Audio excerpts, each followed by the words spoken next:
Juan 17:17. Santifícalos en tu verdad, hablando Cristo de nosotros, a quien dejó acá en esta tierra.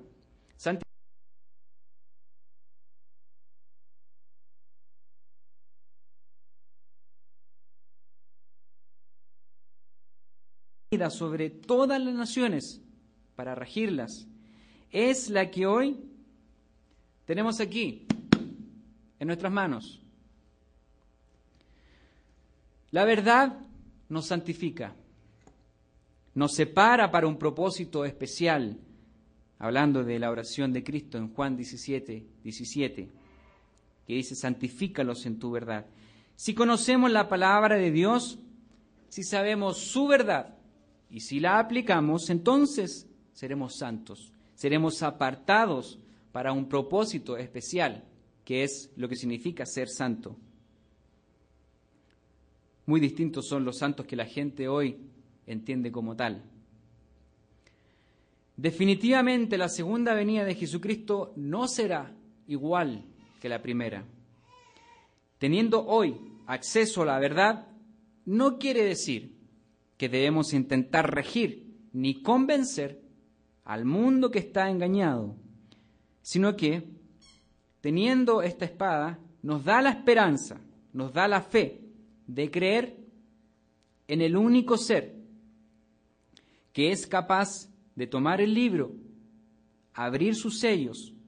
Hablamos del león de la tribu de Judá, la raíz de David, quien es digno de tomar el poder, las riquezas, la sabiduría, la fortaleza, la honra, la gloria y la alabanza. Hablamos de Cristo. Esto está descrito así en Apocalipsis 5, si lo quieren repasar. Entonces, ya que definimos más abiertamente y más en concreto lo que significa esta espada, esta verdad que nos hace santos y que nos separa por un propósito especial, repasemos un poco más de las verdades de Dios, su palabra, que nos hace hoy santos.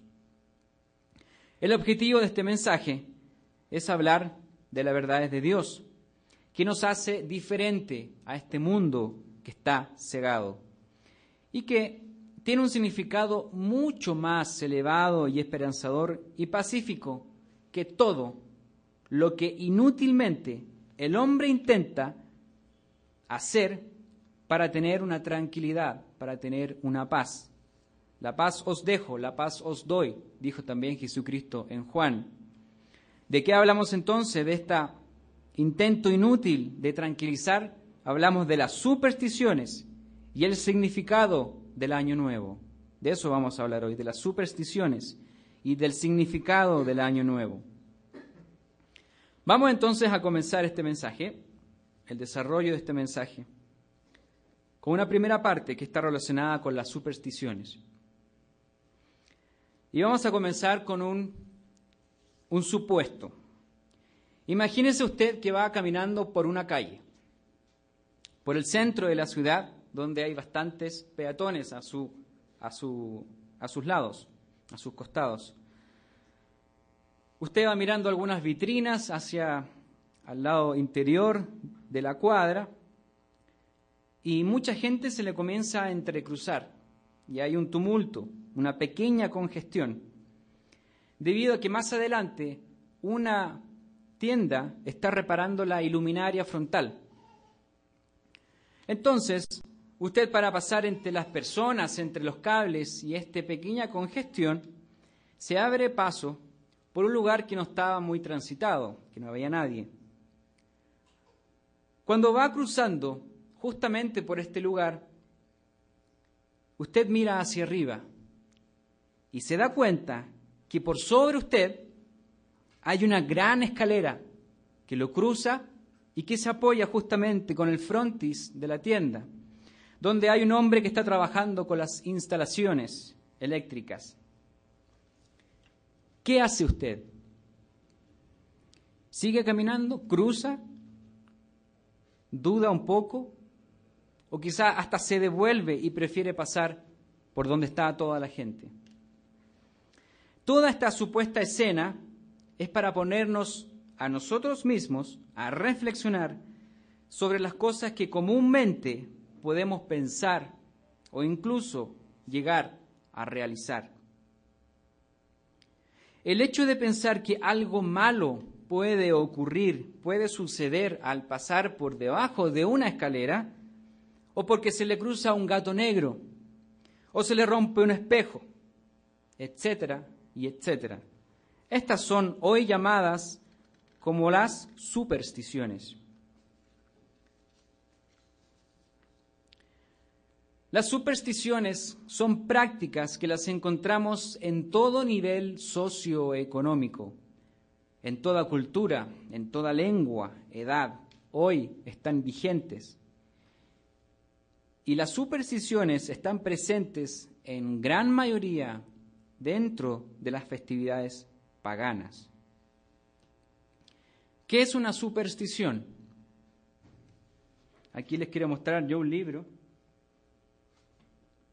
que lo traje conmigo, que se denomina Las 1000 supersticiones. O sea, supuestamente con esto nosotros nos iría siempre bien si lo seguimos al pie de la letra. Las 1000 supersticiones, de la autora Sonia Caparrós. Probablemente existan más de 1000, pero este libro reúne las más comunes que desde tiempos antiguos hasta el día de hoy la gente sigue practicando. Como leyenda, en su parte de atrás, hay algo que me gustaría leerles, que la autora destaca de lo que son las supersticiones.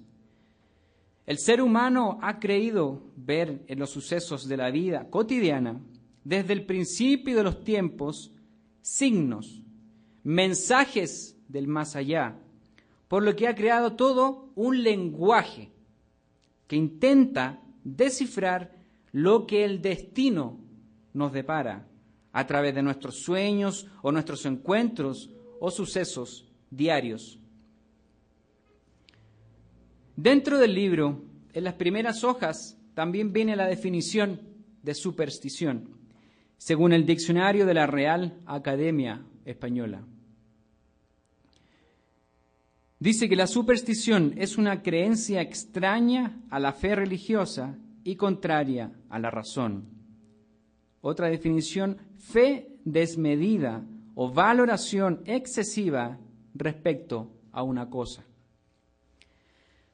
Absolutamente todas las supersticiones, cualquiera que usted invente o cualquiera usted que escuche, si se hace o no, ¿qué es lo que tienen en común denominador las supersticiones?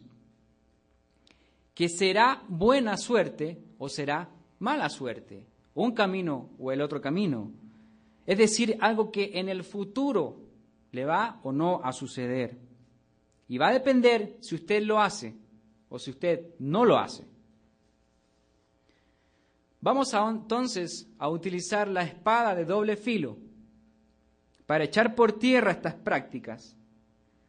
Vayamos al 5º libro del Pentateuco, o la Torá, o de la ley, como lo dijo Cristo en el Nuevo Testamento. Hablamos de Deuteronomio. Por favor, vayamos al libro de Deuteronomio.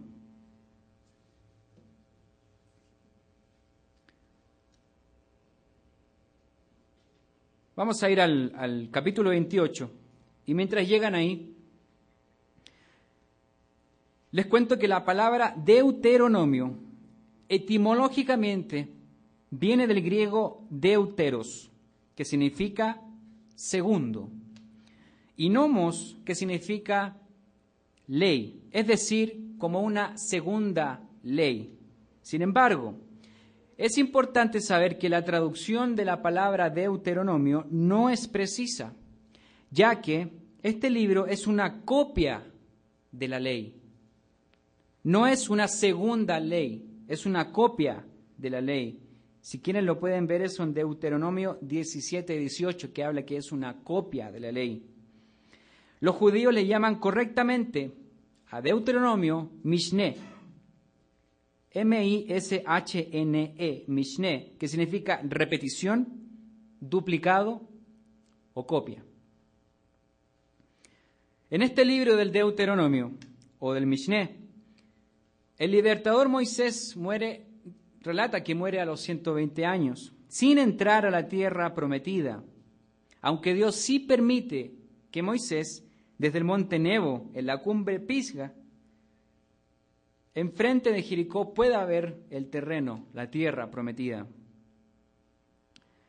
En el capítulo 27, vamos a ver el 28, pero en el 27 podemos leer unos 12 decretos que el pueblo asintió diciendo amén a cada uno de ellos. Un pacto. También debemos considerar que el pueblo que cruzó y que llegó a la tierra prometida era joven.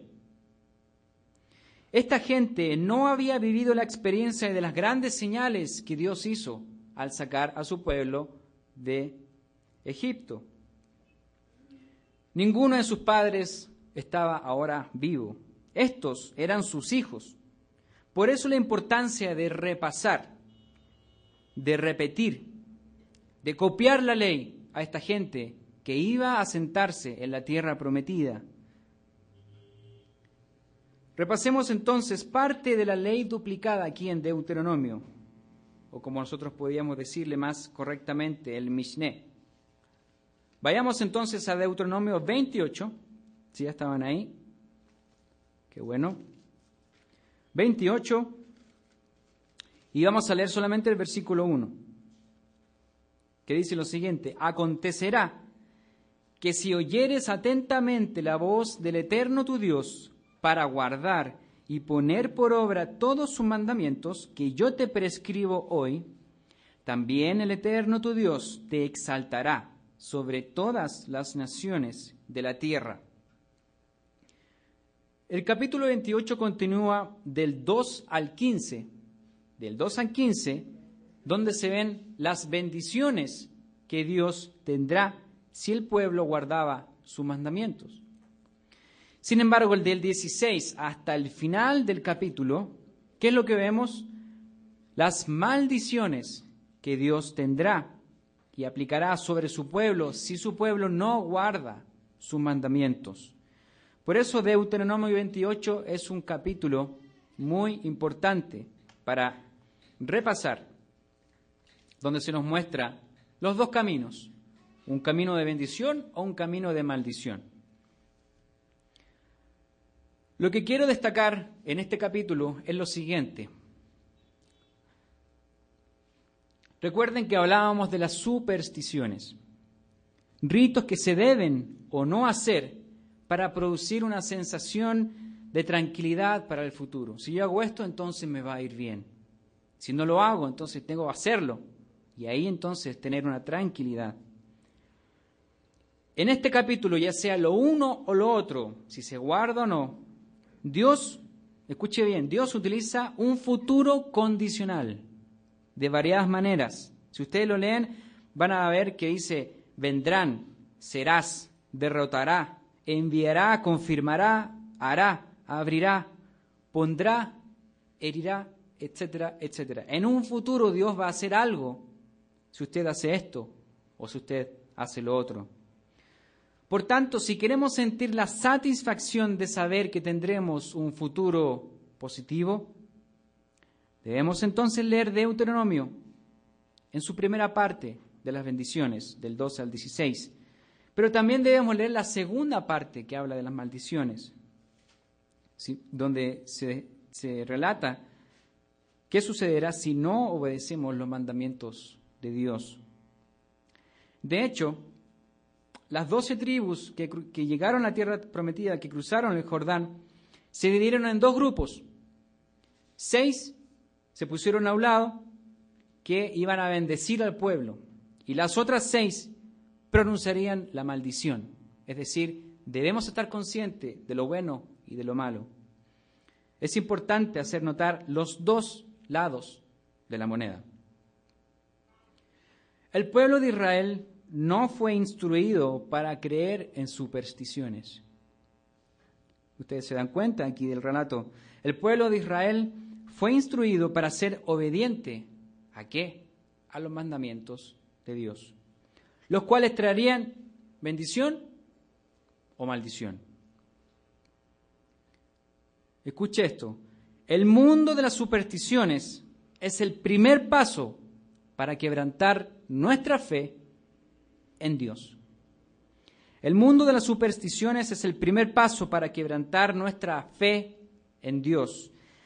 Este mundo de las supersticiones es la apertura al querer saber el futuro por medio de ritos humanos que no tienen sentido.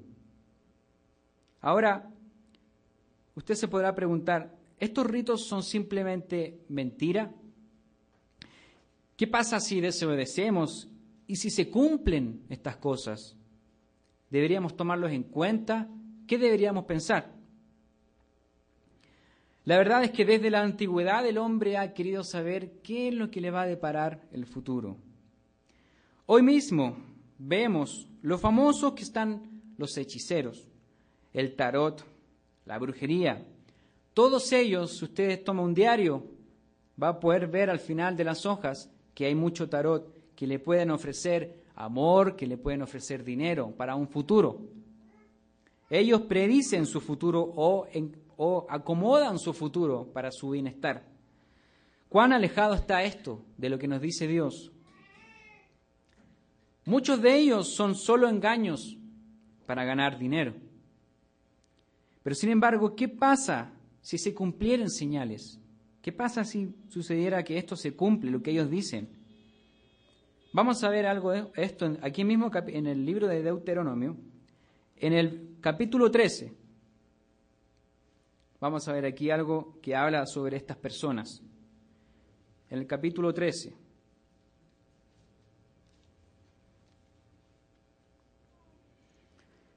Deuteronomio 13, y vamos a leer el versículo 1. Deuteronomio 13, versículo 1 al 5. Cuando se levantare en medio de ti, profeta o soñador de sueños, y te anunciare señal o prodigios, y escuchen aquí, y si se cumpliere la señal o prodigio que él te anunció, si se cumpliere señal o prodigio que él te anunció diciendo, vamos en pos de dioses ajenos que no conociste y sirvámosles. No darás oído a las palabras de tal profeta ni al tal soñador de sueños. ¿Por qué? Porque el Eterno vuestro Dios os está probando. El Eterno vuestro Dios os está probando para saber si amáis al Eterno vuestro Dios con todo vuestro corazón y con toda vuestra alma. El versículo 4 dice, en pos del Eterno vuestro Dios andaréis, a Él temeréis, guardaréis sus mandamientos y escucharéis su voz, a Él serviréis y a Él seguiréis. 5 y último, tal profeta o soñador de sueños ha de ser muerto, por cuanto aconsejó rebelión contra el Eterno vuestro Dios, que te sacó de tierra de Egipto y te rescató de casa de servidumbre, y trató de apartarte del camino por el cual el Eterno tu Dios te mandó que anduvieses, y así quitarás el mal de en medio de ti. Recuerden, hermanos, el mundo de las supersticiones es el primer paso para quebrantar nuestra fe en Dios. Dios aquí vemos que incluso permite que estas adivinaciones se cumplan. ¿Por qué? Porque así Dios nos prueba y expone nuestro corazón. Demostramos a Dios cómo somos. Sin embargo, a pesar de que Dios permita o no permita estas señales que hacen estas personas, debemos también entender que Dios, en su infinito poder, al final tiene el control absoluto de todo. Dios, en su infinito poder, tiene el control absoluto. Veamos esto en Isaías 44.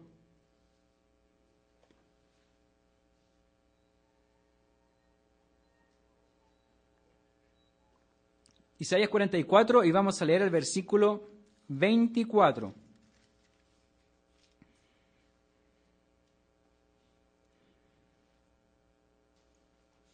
Isaías 44, versículo 44. Perdón, 24. Del 24 al 28 vamos a leer. Así dice el Eterno, tu Redentor, que te formó desde el vientre, yo, el Eterno, que lo hago todo, que extiendo solo los cielos, que extiendo la tierra por mí mismo. Leíamos esto un poco en el sermoncillo del señor Rodrigo.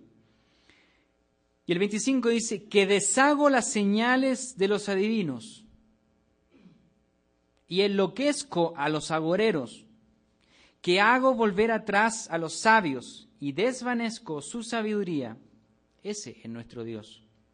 Yo, el que despierta la palabra de su siervo y cumple el consejo de sus mensajeros, que dice a Jerusalén, serás habitada, y las ciudades de Judá reconstruidas serán, y sus ruinas reedificaré.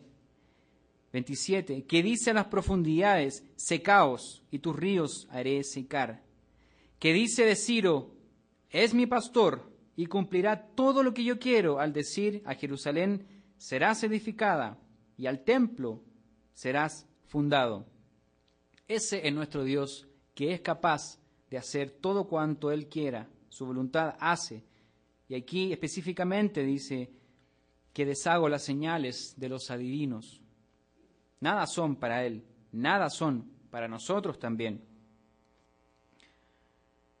Algunos fundadores de religiones, tal como Buda, Confucio o Lao Tse, ninguno de ellos fue capaz de registrar una sola profecía, ni siquiera una profecía. Escuche bien, solo en el Antiguo Testamento hay 2000 profecías mencionadas, solo en el Antiguo Testamento.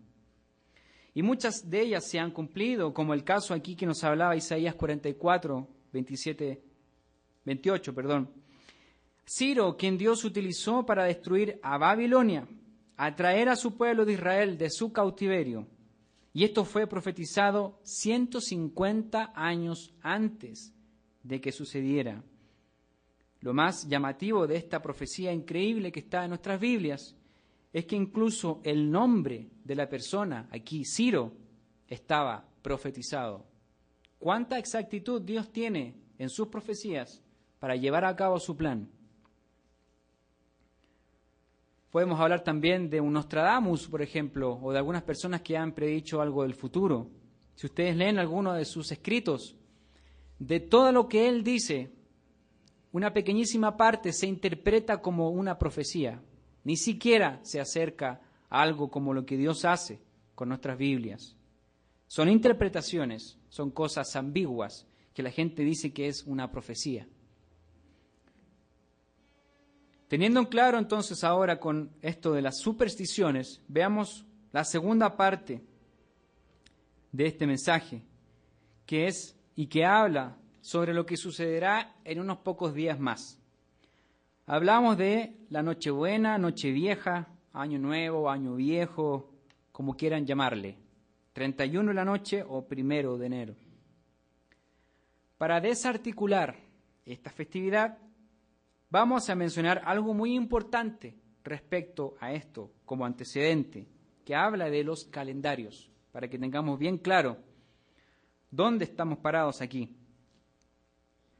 Hoy, civilmente, nos basamos en un calendario romano, más específicamente llamado un calendario gregoriano, debido a que este es el producto de una corrección del anterior calendario juliano, establecido por el emperador Julio César. Dicha corrección se realizó en tiempos del Papa Gregorio XIII, en el año 1582, debido a una recomendación de los astrónomos de aquel entonces, quienes vieron que el calendario juliano se encontraba desfasado en relación a las estaciones del año. Aún así, el mismo calendario gregoriano que usamos hoy tiene muchas inexactitudes, porque se rige solamente el ciclo solar. Recuerden que solamente se rige respecto al ciclo solar. Por otra parte, y en contraposición a esto, vemos que Dios entregó desde un principio al hombre la manera correcta de regirse. Y esto está al principio de nuestras Biblias. Vayamos ahí a Génesis 1:14. Esto ya lo habíamos visto hace poco, pero no es malo repasarlo. Génesis 1:14. Al principio de nuestras Biblias hay aquí algo muy interesante que Dios establece. Génesis 1, y vamos a leer el versículo 14. Génesis 1, versículo 14. Dijo luego Dios: haya lumbreras en la expansión de los cielos para separar el día de la noche, y sirvan de señales para las estaciones, para días y años. Aquí está la correcta manera de que el hombre debería regirse para ver las estaciones, los días, los años y el día y la noche, como dice aquí al principio. El calendario judío que se mantiene hasta hoy es extraordinariamente exacto. Está basado en 3 factores determinantes.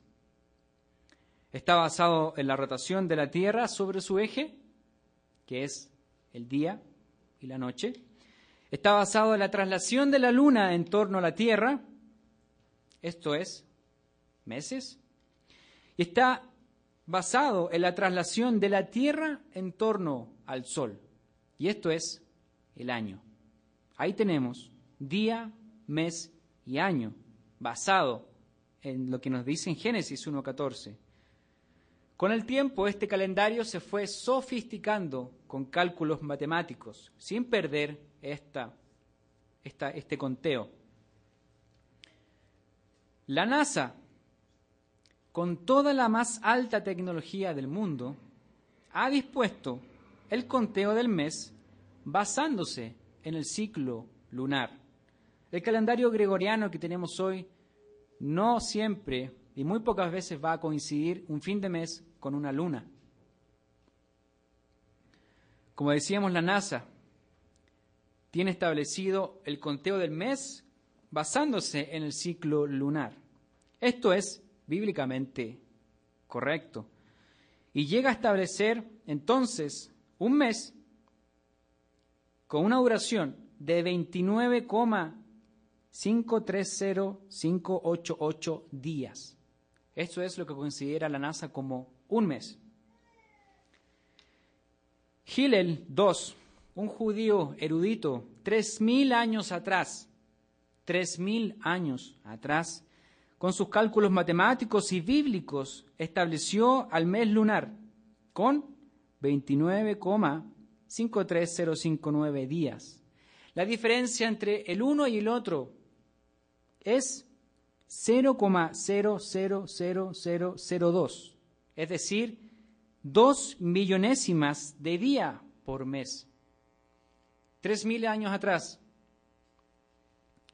judío erudito Hillel II estableció este conteo, y hoy la NASA también lo tiene así. La diferencia es que Hillel II, este judío, con sus cálculos matemáticos se basó en Génesis 1:14, y porque ellos recibieron el calendario para nosotros, a su pueblo, para regir y contar el tiempo. Esta diferencia demuestra la exactitud del calendario que Dios le entregó a su pueblo y que hoy seguimos utilizando, especialmente para marcar las fiestas santas de Dios. Las fiestas santas de Dios. Entonces, volvamos ahora aquí a repasar un poco lo que es el 31 de diciembre, o hablemos de lo que significa el 31 de diciembre. ¿Es acaso una fiesta religiosa? ¿Qué piensa usted? El popular de la gente no considera esta fiesta como tal. Básicamente, lo considera como un cambio de año, un cambio de calendario, un cambio de número. Dicen que no es religioso, no tiene nada que ver con la religión. Sin embargo, nuevamente, Babilonia tiene mucho que decirnos respecto a esta festividad. 2000 años antes de Cristo, el día de Año Nuevo es la más antigua y universal de las festividades religiosas paganas. Curiosamente, su historia comienza en una época en la que aún no existía un calendario anual en esta gente. El tiempo transcurrido entre una siembra y la cosecha, que era la diferencia del año, se representaba como un ciclo. Esta celebración la iniciaba un sumo sacerdote que, habiéndose levantado 2 horas antes del alba y tras bañarse y haberse purificado en las sagradas aguas del río Éufrates, ofrecía un himno al dios local de la agricultura, el dios Marduk, orando para pedir un nuevo ciclo de cosechas abundantes. Entonces, se le pedía que el nuevo año fuera mejor. Se pasaba la grupa de un carnero decapitado por los muros del templo, a fin de absorber todo contagio que pudiera infestar el sagrado edificio y, por extensión, la cosecha del año siguiente. Es curioso que cuando Roma, entre comillas, se convirtió al cristianismo, la iglesia predominante en ese entonces finalmente abolió la fiesta de Año Nuevo. Abolió la fiesta del Año Nuevo.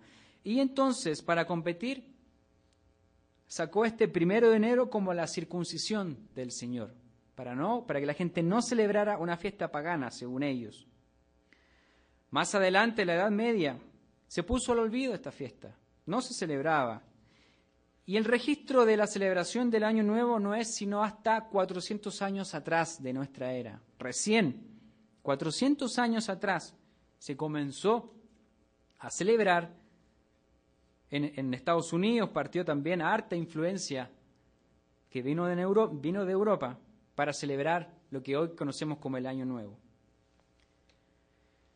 La fiesta de Año Nuevo no tiene sentido espiritual de renovación en ninguna manera. ¿Por qué? Porque no es una fecha establecida por Dios. Es un día arbitrario, si lo consideramos manejándonos en el calendario correcto. Es un día arbitrario basado en una calendarización humana, con errores y muy poco exacto. Ni siquiera está basada en las señales las cuales se nos habla Génesis. Sin embargo, sí, hay un momento al cual podríamos llamarle nuevo año. Entonces deberíamos basarnos en lo que nos dice la Biblia. Vayamos entonces aquí a Éxodo 12, a hablar respecto a lo que posiblemente, si nosotros buscamos en nuestra espada de doble filo, ¿qué pudiéramos encontrar si quisiéramos celebrar un año nuevo o un nuevo ciclo, según Dios? Vamos a ver si encontramos algo. Éxodo 12. Y vamos a comenzar en el versículo 1.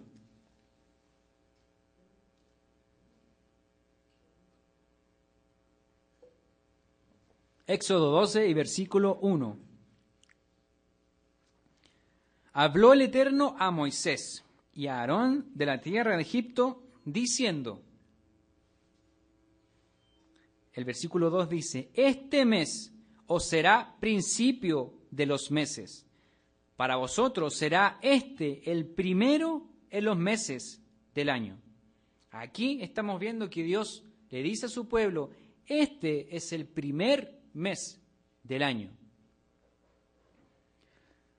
Recordemos que el pueblo de Israel había sido esclavizado por cientos de años en Egipto y ahora venía saliendo. Los egipcios se vanagloriaban de su propio calendario, que tenía una semana incluso de 10 días, que comenzaba en otoño con la posición vertical más alta de la estrella Sirio y estaba lleno de festividades paganas a sus dioses.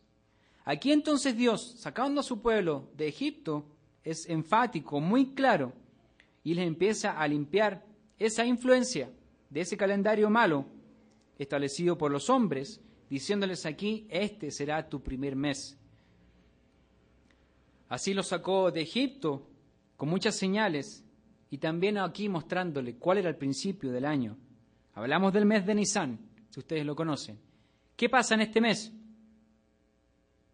Este es el primer mes del año, debería ser el primero, ¿cierto? Como el 1 de enero, supuestamente, si lo comparamos, el primer día de Nisan. ¿Qué sucede en este mes? ¿Acaso vemos quemas de muñecos, comidas especiales con lentejas? ¿Se vestían acaso los israelitas con ropa interior roja o amarilla? ¿Comían 12 uvas? ¿Se daban besos a medianoche? ¿O rompían platos? ¿O salían a dar un paseo con maletas vacías? ¿Vemos acaso algo de eso? Claro que no.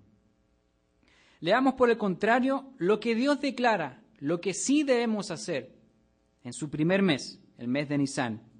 Sigamos leyendo entonces al versículo 3 del mismo capítulo de Éxodo 12. Versículo 3 dice: hablad a toda la congregación de Israel diciendo, en el 10 de este mes, ya nos saltamos del 1 al 10, ya no hay nada antes. En el 10 de este mes, tómese cada uno un cordero según las familias de los padres, un cordero por familia. Ok, ya tenemos el 10 de Nisan. Saltemos ahora al versículo 6 para hablar específicamente de esto. El 6 dice, y lo guardaréis hasta el día 14 de este mes, y lo inmolará toda la congregación del pueblo de Israel entre las 2 tardes. Versículo 11. Saltemos ahora al versículo 11. Y lo comeréis así, ceñidos vuestros lomos, vuestro calzado en vuestros pies y vuestro bordón en vuestra mano, y lo comeréis apresuradamente. ¿Y qué es lo que dice ahora? Es la Pascua del Eterno. Es la Pascua del Eterno. Aquí llegamos al centro de este mensaje, en contraposición a todo lo que estamos viviendo en estos días, la Pascua. La primera fiesta santa de Dios, detallada con lujo de detalle, está aquí, en nuestra espada de doble filo, en nuestra verdad que tenemos hoy. Y está relatada con el cuento histórico de la salida del pueblo de Israel de Egipto. Esto lo vamos a ir viendo poco a poco, ya comencemos a llegar a la Pascua. No existe ninguna indicación de celebrar una fiesta cuando el cambio de año real, suceda. Por el contrario, Dios nos da la instrucción de la Pascua, la primera fiesta del plan de salvación que Dios tiene para con el hombre. Entonces ustedes se preguntarán, entonces, ¿por qué no celebrar un año nuevo civil? Que no tenga un sentido religioso. ¿Qué tiene de malo?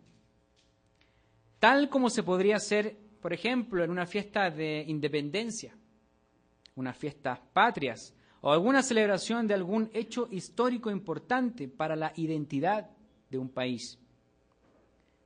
Ya habíamos hablado algo de esto, pero reuniremos lo que hemos estudiado para responder esta pregunta. ¿Qué es una tradición? Una tradición es diferente a una superstición. La primera se relaciona con valores, costumbres, expresión de arte, algo que da una identidad a un grupo determinado de personas.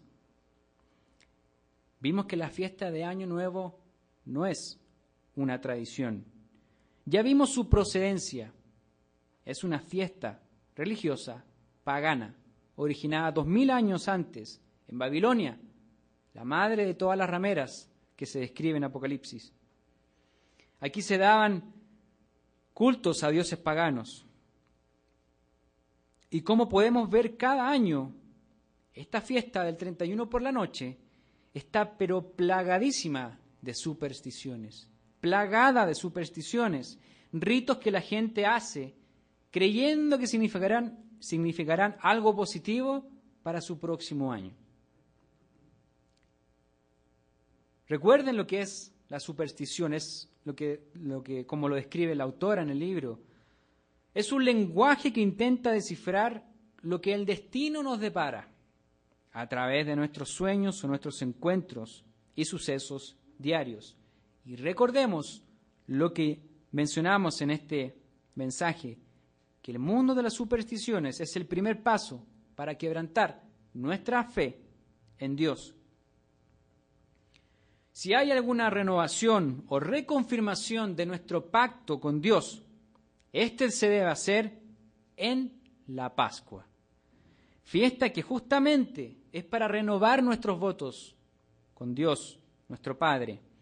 Y esta fiesta está claramente fechada por Dios mismo el día 14 del primer mes del año, el mes de Nisán. Este año, o el próximo, civilmente hablando, podríamos decirlo así, justamente cae el 14 de abril. Ahí está la Pascua. Cae el 14 de abril. Y el primer día de este año del calendario sagrado va a comenzar también el 1 de abril. Calzan un poco ahí los números. No nos dejemos engañar con la magia y el encanto que provoca el sentimiento de renovarse espiritualmente en este nuevo año, en esta noche vieja, con estos ritos supersticiosos que no son de Dios. No nos dejemos engañar. Por otro lado, claro que podemos planificar un nuevo año, claro que podemos proyectarnos, podemos generar ideas respecto a este nuevo año civil, que no tiene nada de malo. Sabemos que aquí en México el término de año de los estudiantes es aproximadamente ahí por junio, julio. Pero por ejemplo en Guatemala o en Chile las clases terminan, el año de la clase termina el 22 o el 23 de diciembre, terminando consigo el año escolar. Entonces la planificación es sumamente positiva y es una característica de las personas que hacen las cosas con orden, que hacen las cosas apropiadamente. Pero si la confianza del éxito de estas empresas o de estos proyectos, de estas ideas que usted se va a establecer, van a depender de las supersticiones que realice o no en un determinado día del año, entonces nos estaremos desviando de lo que Dios nos declara en su palabra. Veamos esto en Jeremías 17.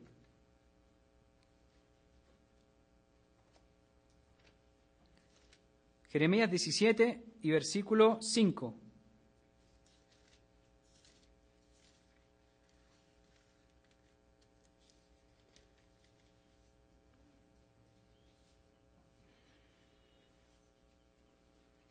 Jeremías 17, versículo 5 al 7.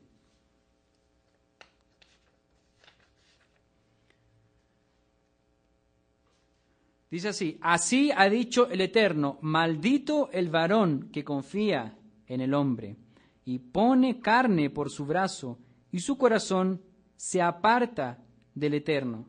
Confiarnos en estas cosas nos aparta del Eterno. Será como la retama en el desierto y no verá cuando viene el bien, sino que morará en los sequedales en el desierto, en tierra despoblada y deshabitada. Aquí vemos la otra parte. Bendito el varón que confía en el Eterno y cuya confianza es el Eterno.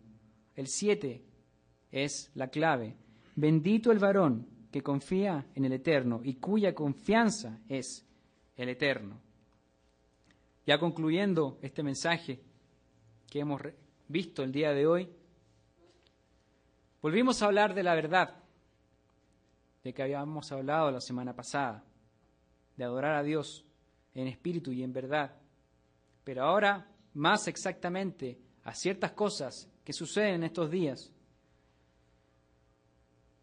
Entonces nuestra confianza debe ser puesta en Dios para confrontar lo que nos sucede a nuestro alrededor. Nuestra confianza no debe estar basada en estas supersticiones, ni tampoco, por ejemplo, en un amuleto de la suerte, algo muy común que la gente tiene, o algún hecho que debemos hacer casi por obligación para que nos vaya bien. Repetimos, la confianza debe estar puesta en nuestro Dios. Y así entonces podremos cumplir sus mandamientos y ser bendecidos así como se nos explica en Deuteronomio 28, en la primera parte de sus bendiciones. Esto es esencial para la salvación del hombre. Dios le entregó al hombre estas lumbreras para contabilizar días, meses, estaciones y años. Y parte de la correcta adoración que debemos tener en sus días fechados es este correcto conteo que se ha mantenido con su pueblo a lo largo de los años. Como lo habíamos visto la semana pasada, cuando Cristo le dice a la mujer samaritana, la salvación proviene de ellos, del pueblo de Dios. Hermanos, no seamos parte de estas festividades paganas, ni hagamos caso a todas las supersticiones que le rodean. Nuestro Dios es mucho más grande. Huyamos de ella, pueblo de Dios. Quedan 106 días para celebrar la primera fiesta santa de Dios, la Pascua. Comencemos desde ya, desde hoy, a prepararnos para tomar apropiadamente la Pascua. Estas fiestas son las que no están llenas de supersticiones ni símbolos paganos, sino por el contrario, el perfecto diseñador del universo planificó sus fechas para una aplicación física y una aplicación espiritual, para aprender a desarrollar un carácter moldeable, para poder adorarlo de la manera correcta, en espíritu y en verdad. Ese es nuestro Dios. Aunque sea la época más oscura del año, comenzando con este solsticio de invierno, iluminémonos con la verdad de Dios. Confiemos en que si obedecemos sus mandamientos, todas las cosas resultarán a bien, para bien, y seguramente tendremos años, muchos años, felices por delante. No necesitamos hacer algún rito, alguna superstición para esta felicidad. Veamos aquí para cerrar este mensaje, Romanos 8.